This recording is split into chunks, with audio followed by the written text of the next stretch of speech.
Hello everyone! Hi! Nice day to each and every one of you. Mai-share lang ako sa inyong lahat. And hindi basta lang to share. It will be an inspiration too sa inyong lahat. Sa lahat ng mga content creator dyan na kakasimula lang. Everyone, hindi ito na nagsisimula na ng hindi pa ako na-reach ni Meta tungkol dyan. Pero merong akong goal nung ilang buwan atong tinatarget ko na goal.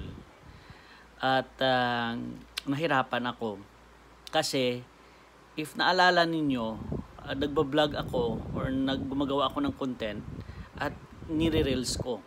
Nire-reels ko through, especially yung mahaba-haba, yung sobra sa 1 minute and 30 seconds, nire-reels ko through Instagram. Kasi sa Instagram, aabot ng 15 minutes yung pwedeng i-reels ko.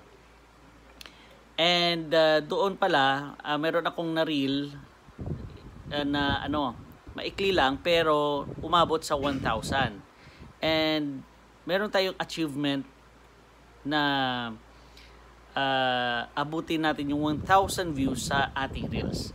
And medyo hindi ko naabot doon. Naabot ko yung 1,000. Pero kasi yung posting is cross-posted from Instagram. Kaya tuloy-tuloy akong gumagawa ng reels, gumagawa ng mga content hanggang ito. Naabot ko na yung achievement ko na 1,000 views for reels. So guys, everyone out there, wag kayong natatawag. Wag kayong mawalan ng pag-asa. Magpursige lang kayo sa paggawa ng content, ng reels, gaya ng ginagawa ko. Kahit hanggang ngayon di pa ako nag-earn. Ilang taon na. Actually, I started back again creating reels and content dahil na nagka-issue ako sa kay Meta nung last year I think. Pero for 1 year na-experience ko yon at bumalik na ako.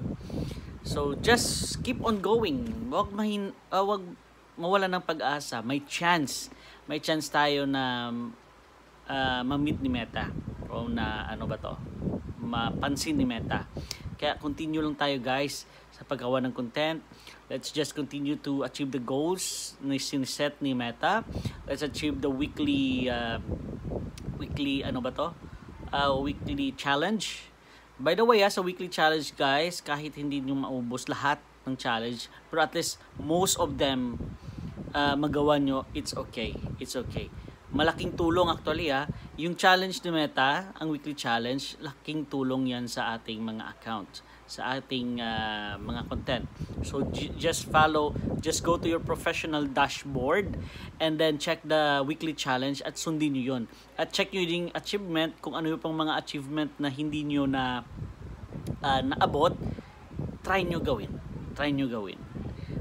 At magtulungan tayo. So guys, thank you very much for all who supported my content na nakaabot ng 1,000 or more than 1,000 views at nakamit ko yung last achievement ko from Meta. So thank you guys and see you again on my next content.